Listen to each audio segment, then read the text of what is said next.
El imperio final del califato islámico. Es una serie muy, pero muy interesante, porque si hacemos ahorita un breve repaso acerca de lo que está pasando en el mundo, lo primero que vamos a ver resaltado será la influencia del Islam en todas las naciones del mundo. Permítanme nada más como un botón de muestra para que veamos por qué esta serie y de qué relevancia tiene con lo que está pasando en el mundo.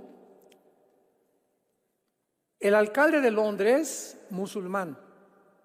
El alcalde de Birmingham, musulmán. Todo esto es del Reino Unido, nada más de Inglaterra. El alcalde de Leeds, musulmán. El alcalde de Blackburn, musulmán. El alcalde de Sheffield, de Oxford, de Luton, de Oldham, de Rochdale. Todos estos son dirigentes y líderes musulmanes en Inglaterra. Hay más de 130 tribunales de la ley musulmán en Inglaterra. Hay más de 3,000 mezquitas musulmanas en Inglaterra. El 63% de los musulmanes no trabajan, reciben apoyo estatal más vivienda gratuita. La familia musulmana, subvencionada por el Estado con una media de entre 6 y 8 niños, reciben alojamiento gratis, igual que los alimentación. Ahora, todas las escuelas del Reino Unido deben impartir lecciones sobre el Islam y enseñar el árabe. ¿A dónde hemos llegado cuando ayer miles disque de estudiantes disfrazados del Islam o de palestinos rodearon la Casa Blanca en Washington ayer? Pusieron incendios, bombas Molotov, y el presidente Biden le ordenó al servicio secreto que se retirara y que no interviniera la policía. Hace algún tiempo vimos nosotros también miles de estudiantes en la Universidad de Columbia, Nueva York, que es el corazón, Oxford, Yale, Harvard, en el mundo entero, con estudiantes desfilando, estudiantes que nosotros asumimos o creemos que tienen un cierto nivel de coeficiente intelectual o de inteligencia, estudiantes que están estudiando para abogados, para científicos, para matemáticos, y que estamos esperando que sean los líderes del mundo en los próximos 10, 15 años, no sé, aproximadamente. ¿Cómo es posible que esta infección haya podido entrar en las principales universidades, donde está continuamente gritando desde el río hasta el mar que Palestina sea libre? ¿Cómo es posible que los estudiantes estén en el Islam o estudiantes bajo el Islam, donde explico claramente que todo, hasta el movimiento LGTB se unió a las protestas? Les digo, si todos ustedes, los del LGTB, van a Gaza, los matan, porque los palestinos odian a los homosexuales y a las lesbianas y a los transgéneros. Es pena de muerte y los avientan desde un edificio. Ustedes, mujeres occidentales aquí de Estados Unidos, donde hay libertades, donde todo el mundo quiere venir a vivir, se ponen las bufandas que se ponen las musulmanas, cuando allá es obligatorio, y si no se ponen ni se tapan la cabeza, la ley Sharia les permite a los esposos golpearlas. Así que increíble que esta información no pueda ser contenida en las mentes universitarias y el mundo esté enfermo. Les preguntan a los estudiantes en las entrevistas, oye, ¿tú sabes cuando dices del río al mar, dónde están los musulmanes o los palestinos? ¿De qué río está hablando? ¿Del río Bravo? No saben ni siquiera lo que están diciendo. Acusamos a Israel de genocida. ¿Tú sabes lo que es genocidio? ¿Sabes la diferencia entre un crimen de guerra y un genocidio? Entonces, ¿de qué están? ¿Por qué son arrastrados sin saberlo? Simplemente se llama psicosis colectiva. Y esto es lo que la Biblia profetizó que en los últimos tiempos iba a suceder. Vendría una confusión global, una oscuridad global del entendimiento, y es lo que dice, acompáñenme a Daniel capítulo 12. El profeta Daniel advirtiéndonos para que podamos en esta mañana abrir nuestro corazón, nuestro entendimiento, seamos sobrios y no nos dejemos llevar simplemente por la mayoría o por los medios de comunicación masivos. Y Jesucristo lo dijo: ancha y espaciosa es la puerta que conduce a la mayoría a la perdición, y angosta y estrecha es la puerta que conduce a la perdición, a la salvación. Muchos son los que van por la puerta ancha, pocos son los que entran por la puerta estrecha, porque son las personas, escuchen esto, las que entran por esta puerta angosta son las personas que tuvieron entendimiento de los tiempos que vivíamos, perspectiva claramente, y no pasiones, ni obsesiones, ni sentimentalismos, ni emociones manejadas, manipuladas por los medios de comunicación para hacer cosas que finalmente se van a arrepentir. Hace 2600 años, 2600 años, el ángel Gabriel, por cierto, la palabra Gabriel significa el Señor me fortalece. Si alguien se llama Gabriel, significa el Señor es mi fuerza o me fortalece. Y le dice en el versículo 4 del capítulo 12, Gabriel a Daniel: pero tú, Daniel, cierra las palabras y sella el libro hasta el tiempo del fin. Muchos correrán de aquí para allá y el conocimiento o la ciencia se aumentará. Versículos 9 y 10. Él respondió: anda, Daniel, estas palabras están cerradas y selladas hasta el tiempo del fin. Muchos serán limpios y emblanquecidos y purificados. Los impíos procederán impíamente y ninguno de ellos entenderá. Pero los entendidos comprenderán. Y si nos trasladamos 700 años después al Evangelio de Mateo capítulo 24, 34 al 37, dijo el evangelista Mateo: porque como en los tiempos de Noé, así será la venida del Hijo del Hombre. Comían, bebían, compraban, etcétera, etcétera, pero lo más importante es la frase que usa: y no entendieron. La frase que usó 700 años Daniel: la generación que estamos viviendo es una generación que no es entendida de lo que está pasando.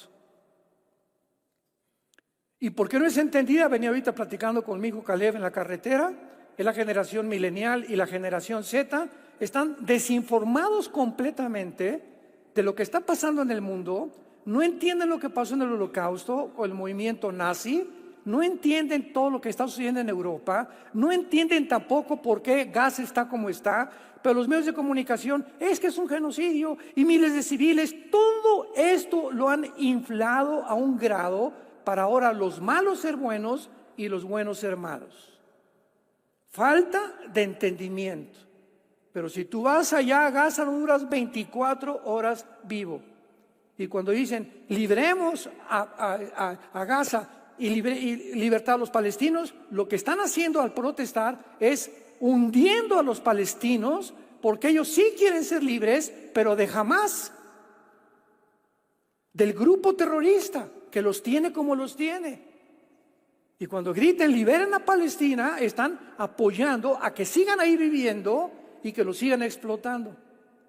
Es el mundo en que estamos viviendo, un mundo completamente al revés, tal como la Biblia lo profetizó.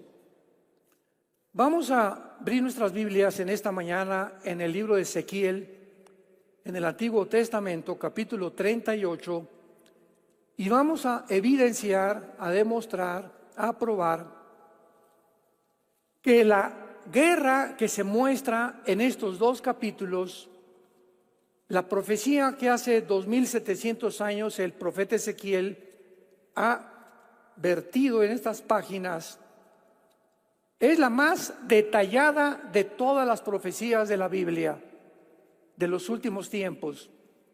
Es una profecía, repito, donde se anuncia una invasión a Israel en los últimos tiempos.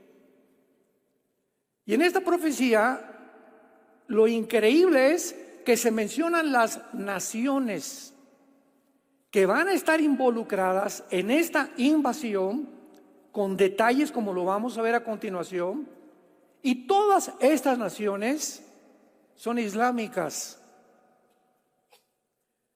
Al mismo tiempo que se profetiza una invasión de una conglomeración islámica que se está formando ya ante nuestros ojos y que va a ser dirigida por un líder en contra de Israel en los tiempos finales, también se anuncia claramente que es la guerra final de la historia o el Armagedón.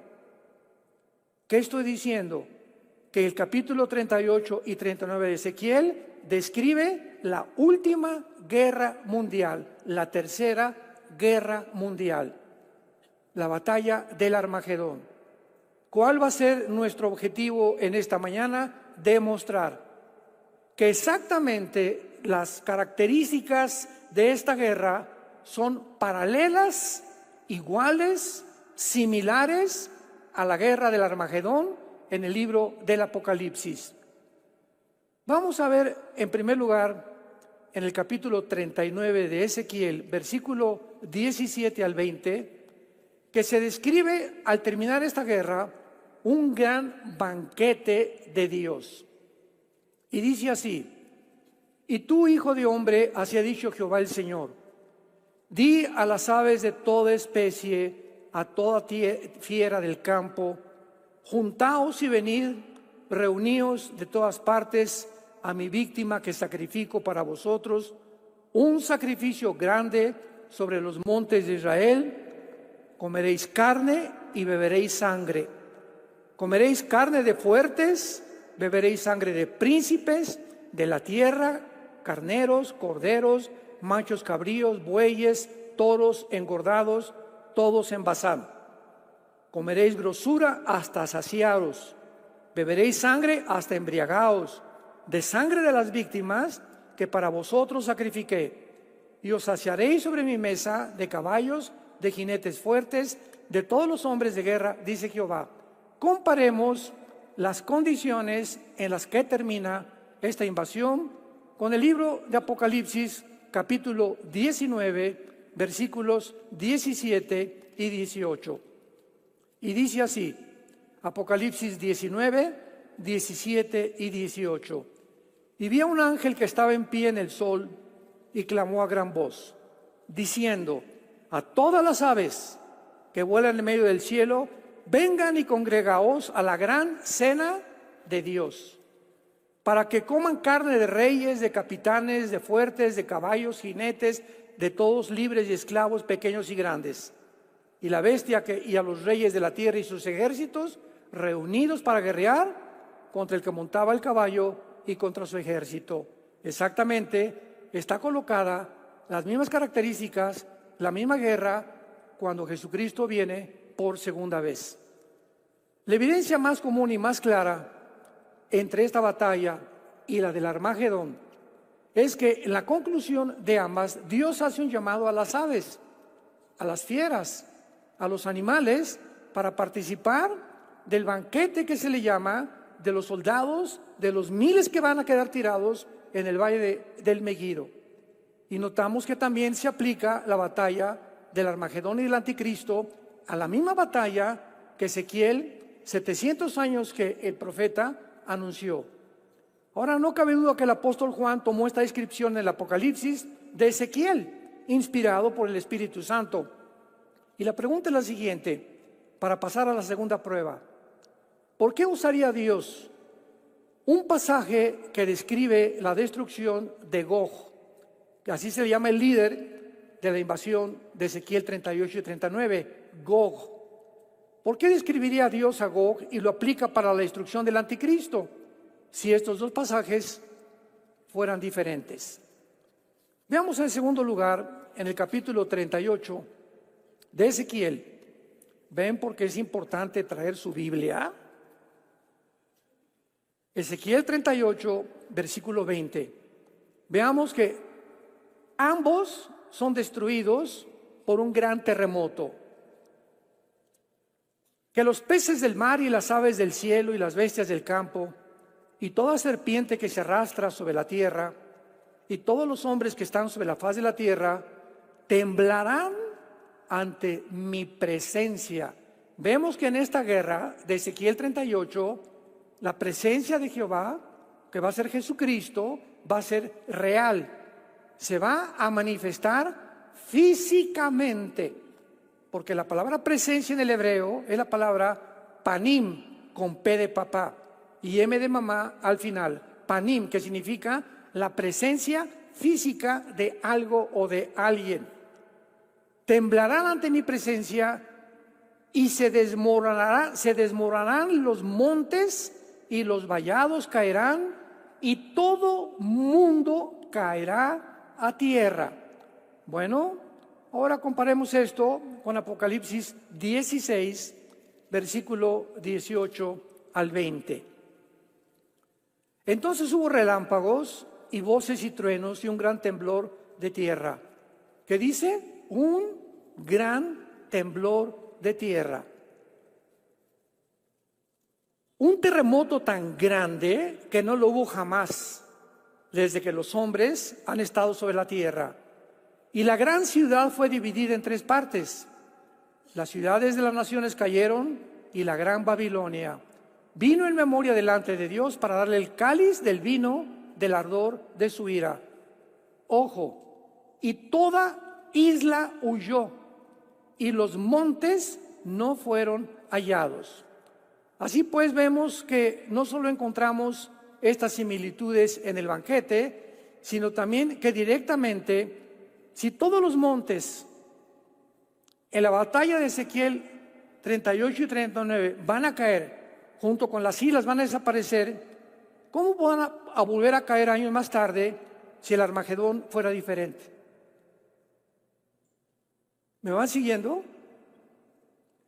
Si aquí se describe una guerra, en Ezequiel 38 y 39, una invasión, donde todas las islas y todos los montes van a desaparecer, entonces, ¿cómo podría ser diferente a lo que Juan comparte 600 años después, si no es que es una similitud, es un paralelismo? Están hablando los dos con diferentes lenguajes y de diferentes detalles, la misma tercera guerra mundial. Prosigamos. Ambas naciones consisten en la misma confederación. Ambas coaliciones consisten de las mismas naciones y esto es ya completamente indubitable. Ezequiel 38, versículos 4 y 5. Veamos las naciones que hace 2700 años, señores historiadores, geopolíticos que nos escuchan, maestros de escuela, arqueólogos, antropólogos, filántropos, etcétera, etcétera, la exactitud, la veracidad, la claridad de las Sagradas Escrituras. Versículo 5. La primera nación que se menciona aquí es Persia. ¿Quién es Persia en el Antiguo Testamento? Se refiere a la nación actual, número 1 en el mundo en sostener el terrorismo islámico. Me refiero a Irán. En 1935 del siglo pasado se le cambió el nombre de Persia a República de Irán. En 1979, cuando los ayatollah Khomeini le dieron el golpe de estado a los Shah, le cambiaron el nombre a la República Islámica de Irán. Y desde entonces, desde el siglo pasado, Irán no es gobernado por un gobierno civil, lo mismo que en el Líbano, lo mismo que en Gaza, lo mismo que en Yemen, lo mismo que en Irak, lo mismo que en Siria. Están gobernados por religiosos. Son los religiosos, usando los grupos terroristas, Hamas, Hezbollah, los Houthis, ISIS, Al-Qaeda, los talibanes, como en Afganistán, que son los que controlan completamente la población. El gobierno civil está simplemente de adorno. Muy bien, Irán es una de las naciones que actualmente, no me equivoqué, no es una de las naciones, es artículo determinado, es la nación que sostiene y financia en armas, en todo, a todos los grupos terroristas. Irán inició con Hamas, con Yasser Arafat y al-Husseini, antes de los nazis. Antes de los nazis, ya al-Husseini, que era un califa, había unido a los nazis. Hay fotos con Hitler, fotos con él desfilando en medio de las tropas de los nazis, ya uniéndose con Hitler con el propósito de exterminar a los judíos. Como en la Segunda Guerra Mundial no pudieron exterminar con los judíos, se continuó este odio y esta idea satánica de acabar con una población étnica para poder finalizar y finiquitar el programa de la solución final de los nazis y de al-Husseini. ¿Qué fue lo que se propagó y lo que se organizó y se desarrolló? Se nombró Movimiento para la Liberación de Palestina por Yasser Arafat. Husseini se muere Hitler, Yasser Arafat, el terrorista más grande del siglo pasado, toma las riendas y organiza el movimiento de Al-Fatah, que es el movimiento que secuestró en 1972 a los atletas olímpicos judíos en Múnich, Alemania, y los acabó matando a todos. Entonces, Irán no ha dejado desde 1979 como una nación islámica chiita, porque en el Islam hay los sunis y los chiitas, con la diferencia que los chiitas creen que viene un califa que le llaman el 12º imán, que se perdió de niño y que va a regresar en tiempos de guerra. Tenemos que entender todo esto para entender lo que está pasando, por el amor de Dios. Y ellos creen que cuando venga el Mahdi va a ser su guía, porque la palabra Mahdi significa guía o Mesías. Y cuando él venga, entonces Irán podrá convertirse en la nación que controle el petróleo del Medio Oriente. Y es por eso que Irán financia a Hamas, a Hezbollah, financió a ISIS, que desaparecieron parcialmente, a Al-Qaeda, que desapareció parcialmente, a los Houthis, a los talibanes en Afganistán, 6, 7 grupos terroristas en el mundo, todos financiados, sostenidos con una sola visión: exterminar a los judíos. En segundo lugar, vemos a dos naciones que se mencionan como Cus y Fut. ¿Cómo podemos nosotros, hace 2700 años que se escribió esto, poder entender a qué naciones se refiere la Biblia? Porque entendamos algo. Cuando en 1923 el Imperio Otomán turco, que duró casi 500 años, cubrió casi todo el Medio Oriente, el Imperio Otomano turco y parte de las naciones del norte de África. El Medio Oriente estaba en manos de los islámicos, de los musulmanes, o el Imperio Otomano turco. En 1923, los ingleses derrotan al Imperio Otomano turco. Y en 1923 los ingleses se posesionan de todo el Medio Oriente junto con Francia. Comienzan a colonizar, podríamos llamarle así, casi todo lo que es el Medio Oriente, Y las naciones que ahorita nosotros vemos en un mapa, y podemos poner Jordania, Egipto, Siria, el Líbano, Irak, Irán, que son las naciones alrededor de Israel, no estaban colocadas geográficamente como lo están ahora. Entonces, ¿cómo podemos nosotros saber a qué naciones se refiere la Biblia cuando no aparecen los nombres? El de Persia pues fue muy fácil, porque ya vimos que en 1935 le cambió el nombre a Irán. Pero Cus y Fut, ¿quiénes son? Muy bien.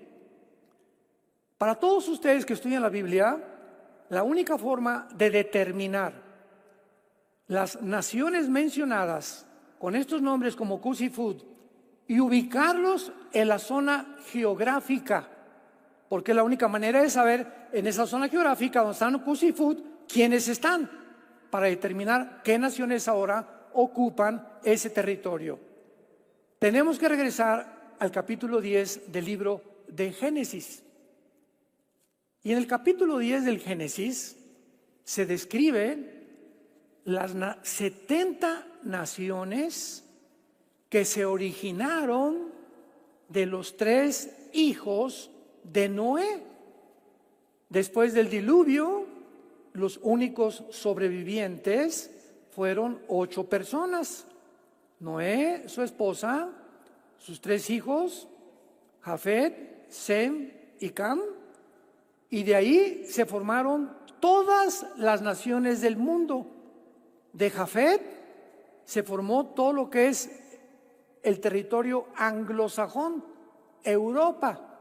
Los blanquitos, los güeritos, los de ojos claros, son europeos. De ahí vienen todos los güeritos, aunque estén ahorita en Brasil, en México, etcétera, etcétera. Los anglosajones, que era el sueño de Hitler, mantener la raza aria, y dice que purificar esa raza, porque de acuerdo a Hitler, ¿verdad?, los güeritos y los mujeres azules eran los que tenían más inteligencia y más dotados, etcétera, etcétera. En las Olimpiadas de 1939 ganó 2, uno negrito que humilló a los nazis, lo querían matar, tuvo que regresarse a Estados Unidos porque odiaban ellos, eran racistas.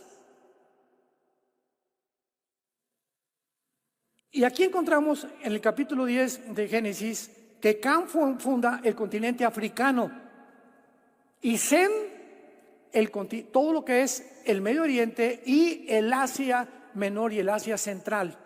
Vean ustedes esto.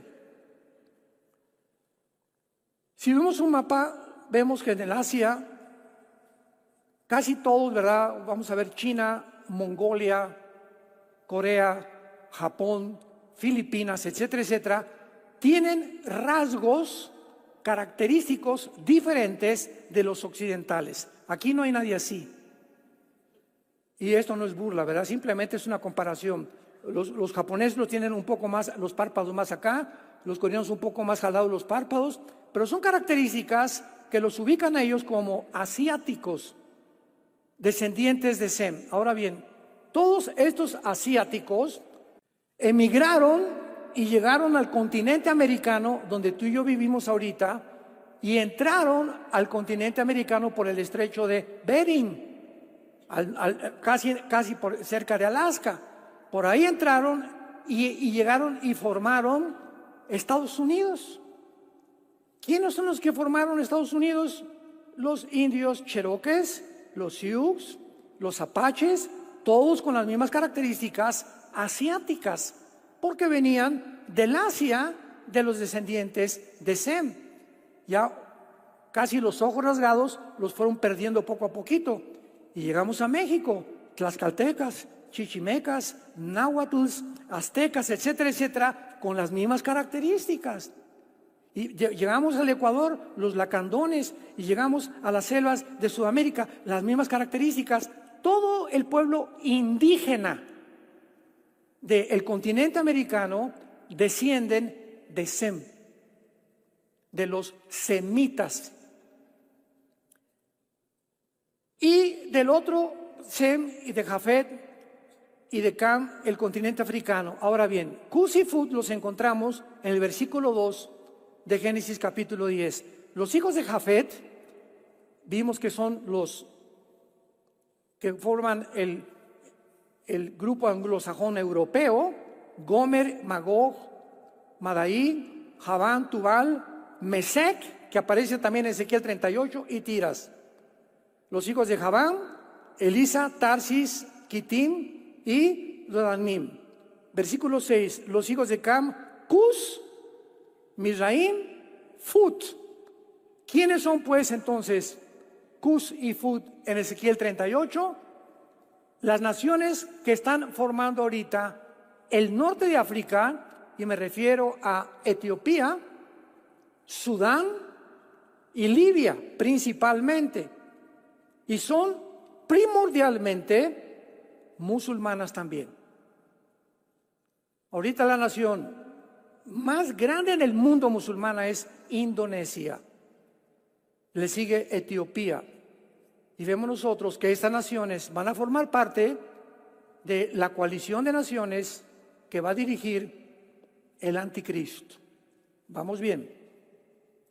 Gomer y todas sus tropas, la casa de Togarma. Gomer y Togarma son Turquía moderna. Qué interesante. Turquía, 2700 años después, donde nos encontramos nosotros. A ver, hermano, pero Turquía pertenece a la OTAN. ¿Quién es la OTAN? Es la organización del Tratado del Atlántico del Norte, que conglomera a las naciones que se formaron después de la Segunda Guerra Mundial para formar el ejército de Europa e impedir que el comunismo continuara propagándose por Europa. Y actualmente, ¿verdad?, se encuentra en Bélgica los cuarteles generales de la OTAN. Ahora que Putin invade Ucrania, Ucrania no pertenece a la OTAN, porque de acuerdo al artículo 5 de la OTAN, cualquier nación de Europa que esté inscrita en la OTAN como miembro, si atacan a España, si atacan a Polonia, si atacan a Francia o atacan a Alemania, todas las naciones de la OTAN están obligadas a defender a esa nación. Y por eso se están adhiriendo, ahorita ya casi Finlandia y Suecia ya quieren unirse a la OTAN, las naciones bálticas del norte de Europa. Pero Ucrania no pertenecía a la OTAN. Y cuando vio Putin que la OTAN estaba subiendo por Europa hacia el norte, cuando en el Pacto de Varsovia del siglo pasado se estipuló que la OTAN, la Unión Soviética hizo un tratado con el Pacto de Varsovia, por favor, ya se les prohíbe a la OTAN subir más de Europa y adherir a más naciones miembros. Ya así como están, y firmaron los de la OTAN. Cuando Putin ve que continúan subiendo y tratando la OTAN de agarrar más naciones, manda y rodea Ucrania con 150,000 soldados y les dice: espérenme tantito, ustedes están violando un pacto. Aquí a Ucrania no se me metan, porque es mi patio, es el patio de mi casa. Si ustedes se meten a Ucrania y ponen misiles nucleares apuntándome a Moscú, que está a 15 minutos, pues se acabó Rusia. Y esa es la razón por la cual Putin actuó de una forma lógica, de una forma, aunque le llaman el diablo, lo que tú quieras. Él no hizo más que defenderse. Ya todas las barbaridades que ha hecho ya son adicionales, pero él lo hizo para protegerse, porque no podía. Biden, el presidente de Estados Unidos, quería Ucrania porque también Biden quiere conquistar el mundo. Los Estados Unidos no han cejado de su sueño de conquistar el mundo entero, pero se enfrentan ahora con otro coloso, Rusia y Estados Unidos.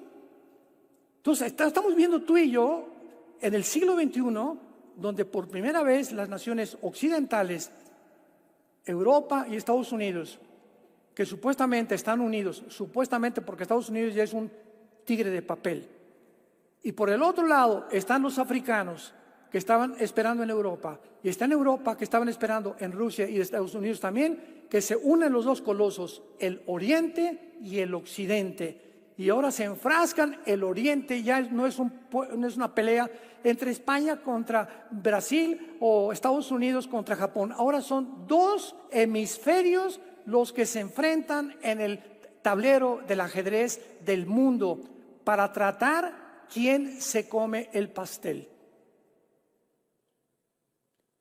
Y antes de que puedan ellos enfrentarse, ¿qué tiene que hacer las naciones orientales.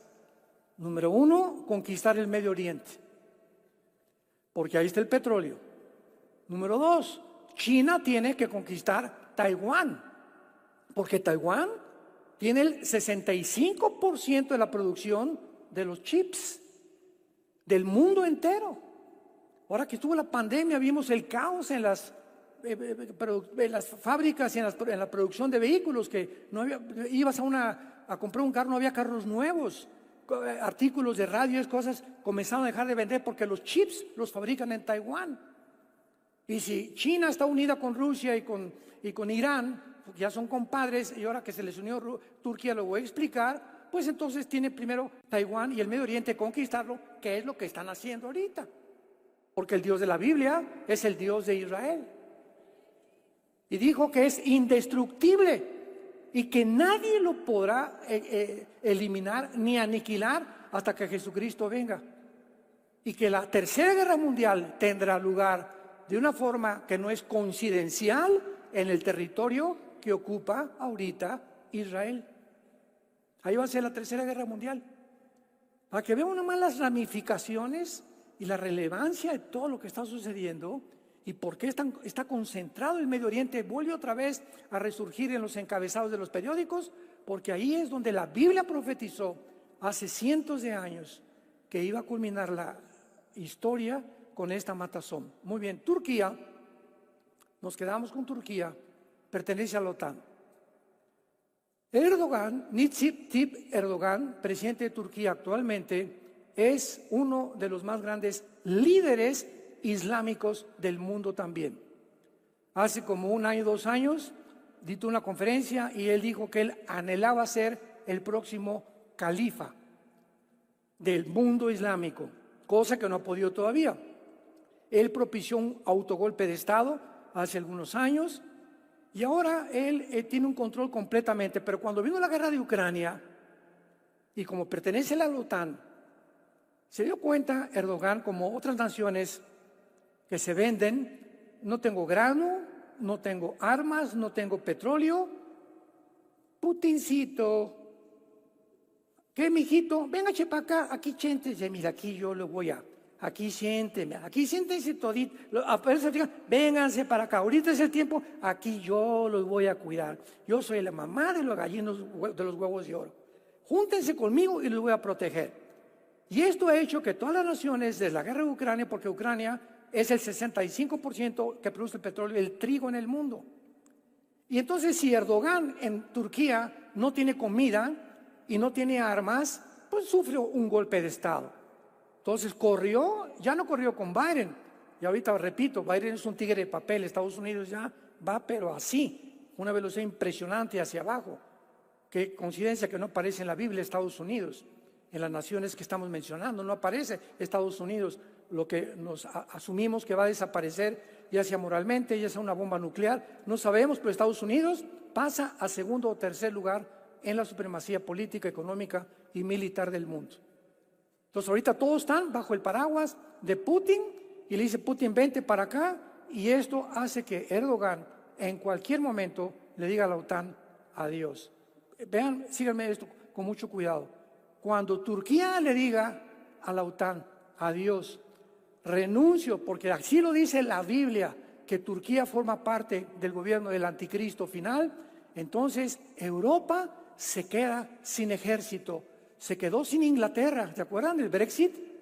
Que renunció Inglaterra a la Unión Europea, que no querían seguirle pagando impuestos porque estaban robando en Bélgica, que es la sede de la Unión Europea, y ahora Turquía tiene el mejor ejército de Europa, después de Inglaterra. Y si Turquía se sale, Europa se queda como el pollito, pío, pío, pío. Ni Estados Unidos, ni Rusia, ni China. ¿Ahora qué hacemos? Y ahí es donde sale, en el Medio Oriente, el anticristo, que va a ser el Mahdi, como lo vamos a hablar en la próxima conferencia, que va a unificar al Medio Oriente con 5 naciones de Europa que se van a unir con naciones del Medio Oriente.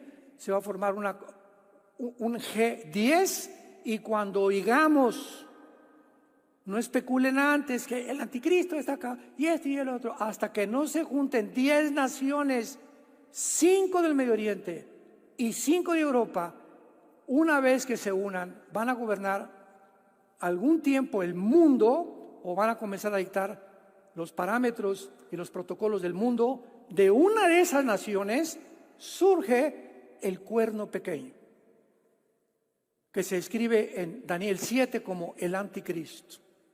Daniel 7, Daniel 8, Daniel 9, etcétera, etcétera. De ahí surge el anticristo. ¿Y el anticristo de dónde creen que surge? Del Medio Oriente. El anticristo va a ser musulmán. Cuando el Mahdi venga, pongan mucha atención, cuando el Mahdi aparezca en el escenario del Medio Oriente, para nosotros va a ser el anticristo. A lo que ellos le llaman el libertador, fíjense, estamos ya juntando las piezas. Para ellos va a ser el anticristo. Ya llegó el Mahdi y para nosotros el anticristo. ¿Quién podría sentarse a la mesa con los judíos, Daniel 9:27, y firmar un pacto por 7 años, garantizándoles a los judíos seguridad? ¿Qué poder va a tener ese hombre para sentarse con los judíos y decirles: yo les garantizo que nadie los va a tocar? Muy bien. Si el mundo va encabezado al Islam, tendría que ser el que garantice esto a Islam un musulmán, pero un musulmán con muchísimo poder, para decirles al mundo musulmán: no se metan con Israel en 7 años y pueden reconstruir su templo. Tiene que ser el Mahdi, el que supuestamente es el guía de acuerdo al Corán y de acuerdo a la religión islámica, que para nosotros es el anticristo.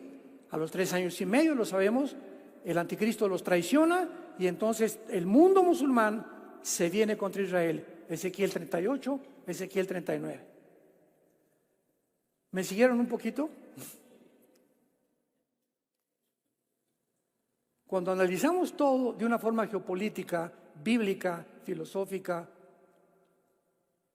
podemos entender la Biblia. Y es maravilloso que podamos nosotros ser entendidos. ¿Cuál es el propósito de estas conferencias? Abrirte el entendimiento. Del río al mar, sáquese. ¿Qué mar? ¿Qué río Bravo? Ni qué río Bravo. Pero así está el mundo, o sea, es una borregada.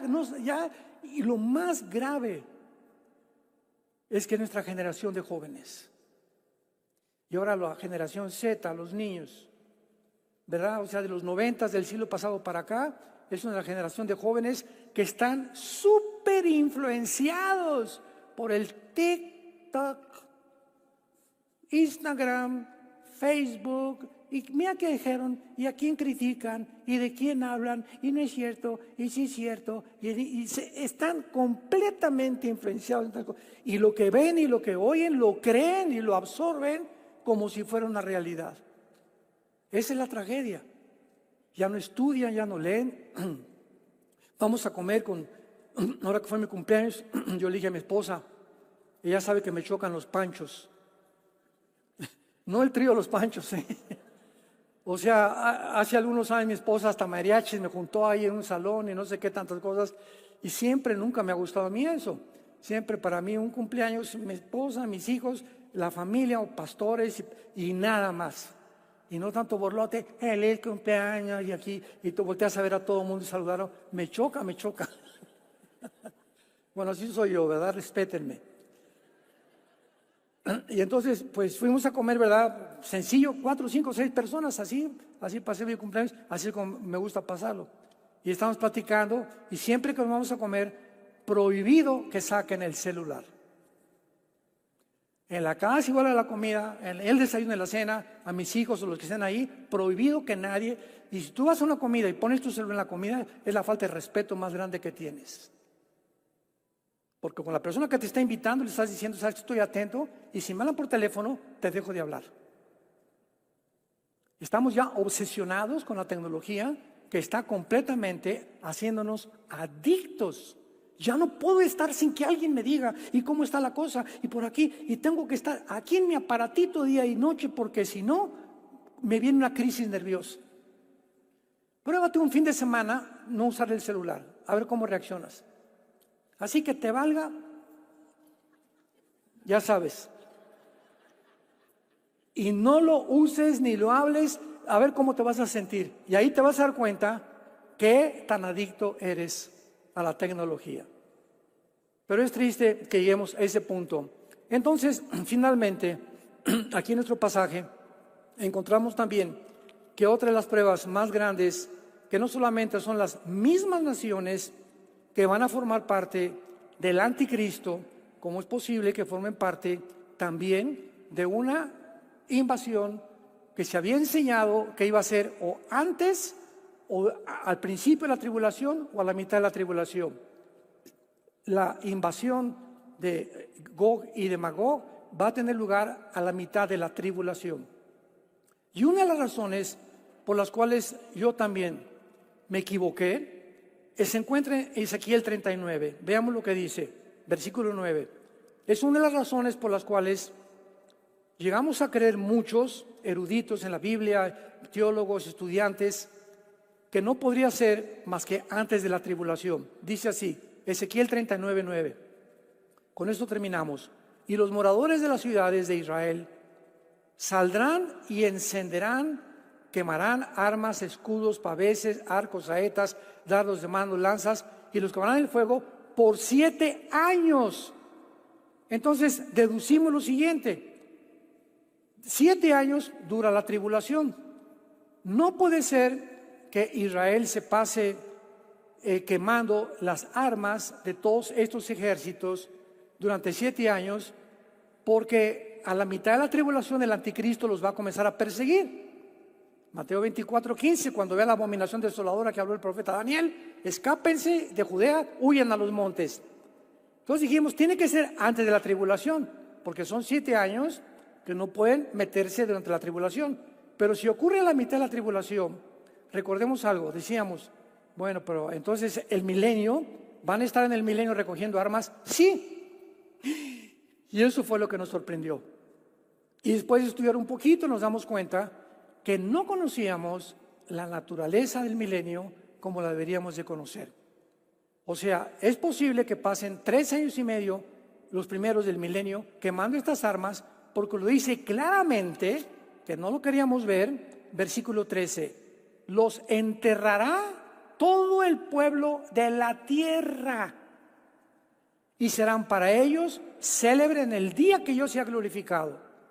Tomarán jornal, hombres a jornal, que vayan por el país, van a contratar empleados para enterrar a los que queden sobre la faz de la tierra, a fin de limpiarla.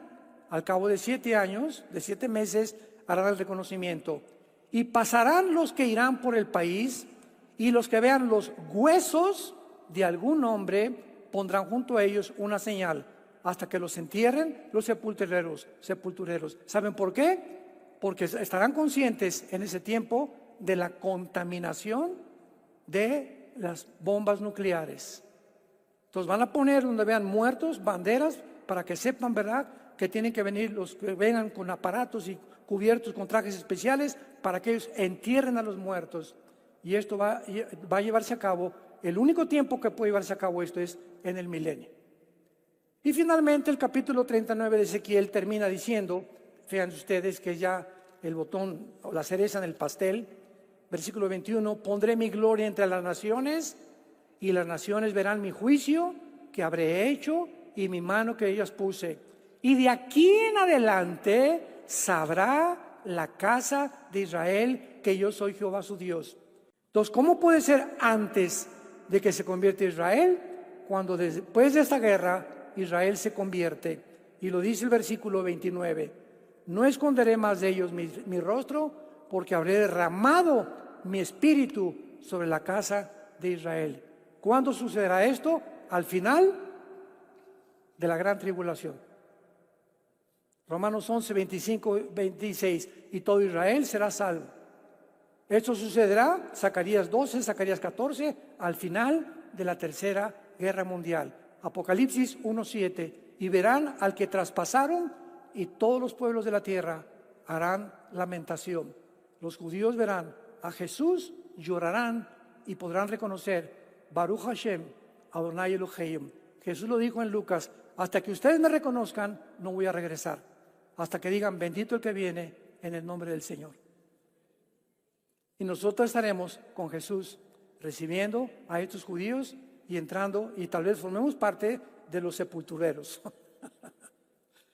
Porque el milenio van a ser 1000 años y ya, ¿verdad? Y van, las características del milenio es que todavía habrá pecado, pero habrá familias, va a haber reproducción, va a haber niños naciendo, va a haber gente que se rebele al final y va a haber personas que resuciten también al final del milenio, que son los que van a pasar de la Tercera Guerra Mundial vivos, sin cuerpo glorificado, al reino mesiánico, y van a tener que arrepentirse durante el reino de Cristo. Por eso dice la Biblia que Cristo reinará con vara de hierro en el milenio, porque habrá todavía la rebelión en el corazón humano.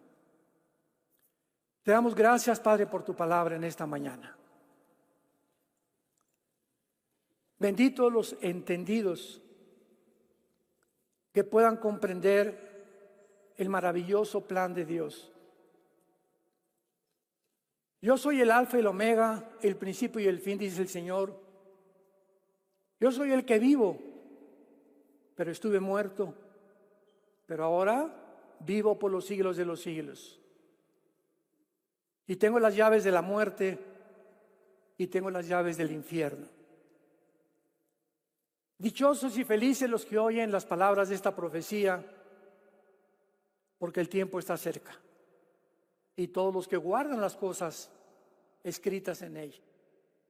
Y los 7 espíritus que están delante de tu trono, y de Jesucristo el testigo fiel, el primogénito de los muertos, al que nos lavó y nos amó con su sangre preciosa, purificando nuestros pecados y sentándonos a la diestra del Padre en las alturas. A ti, Jesús, extendemos nuestras manos para decirte: bendito seas, Hijo de Dios, por tan grande salvación. Y en esta mañana, todos ustedes que nos ven a través de los medios de comunicación y los que están aquí presentes, ábrele tu corazón a Jesús. Hoy que Él ha tocado tu vida y te dice: entiéndeme. Entiéndeme que separado de mí nunca vas a hacer ni lograr nada en la vida. Yo soy tu Dios que te sostengo, te fortalezco, no te dejaré, no te abandonaré jamás. Y tú podrás comprender a través de tu vida cristiana que soy real y que estoy viviendo dentro de ti para que vivas una vida diferente, una vida de santidad. Una vida donde hables de mí a tus familias, a tus negocios, a tus amigos. Una vida donde la gente se dé cuenta que algo sucedió en tu corazón. Porque eres una persona, dice Jesús, que yo solo podría cambiarte. ¿Qué tengo que hacer? Me dirás. Dile estas palabras: Señor mío y Dios mío, perdona mis pecados. Gracias por tan grande sacrificio en esa cruz, al derramar tu sangre preciosa para perdonarme y resucitar a los 3 días para demostrarme que tú tienes realmente el poder de la vida y de la muerte, porque sacaste a la luz la muerte y el Evangelio y la vida inmortal.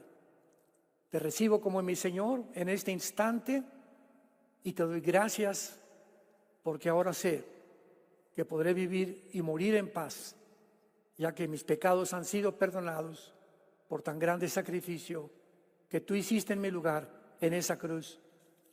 En el nombre de Jesús. Amén.